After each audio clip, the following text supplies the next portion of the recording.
তো গাইস প্রথমে এই ভিডিওটা দেখো, তারপরে আমি বলছি। তো গাইস আর কি দেখে কি মনে হচ্ছে, ও বেশি বেশি স্কুলের একটা মেয়ে ডান্স করছে, কত সুন্দর ডান্স। এটা কি হয়ে গেল? ডিসক্লেমার। তো গাইস রোস্টিং এর দুনিয়ায় তোমাদের স্বাগত।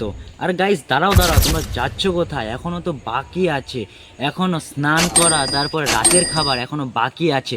তো চলো आइए देखते हैं बैठचंद मजा आएगा। তো গাইস দিদিকে দেখে কি মনে হচ্ছে? দিদিটা ভিডিও করতে ঘাবড়াচ্ছে। দিদিটা প্রথমবার ভিডিও করছে, কিন্তু এই দিদি ঘাবড়াতে ঘাবড়াতে তো ল্যাংটো হয়ে গেল। তো গাইস এই দিদির এই ক্লিপটা বাদ দাও। তো গাইস আর তোমাদের দেখাতে পারলাম না, তো এর জন্য সরি। তো চলো দ্বিতীয় দিদির আরেকটা ক্লিপ তোমাদের সামনে তুলে ধরা যাক।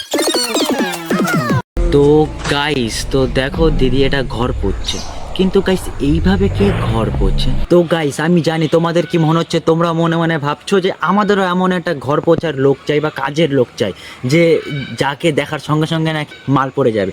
ঠিক তো গাইস?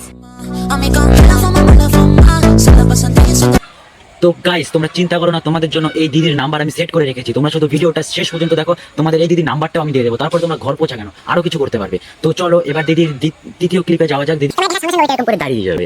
তো চলো। তো গাইস তোমাদের দিদি স্নানটা আমি ভালোভাবে দেখাতে পারলাম না, কারণ দিদি এমনভাবে স্নানটা করছে না যে দেখার পরে আমি কি ওকে কি বলবো, আমার দেখে নিজেরই লজ্জায় পেয়ে যাচ্ছে গাইস, কি বলবো। তো চলো গাইস এবার রাতের খাবারের দিকে যাওয়া যাক। তো চলো ঠিক আছে গাইস, এবার তোমরা দেখো যে এই দিদির ভিডিওটা নাইটে দেখো, কি সুন্দর লাগছে যে দিদি নাইটে ভিডিওটা করছে, কত সুন্দর আমাদের নাচ করে দেখাচ্ছে। কার মেরেছে? ক্যামেরাম্যান বন্ধ। তো গাইস লাইফে আমার প্রথমবার এমন হচ্ছে, আমি কাউকে রোস্ট করতে এসে নিজেই রোস্ট হয়ে যাচ্ছি।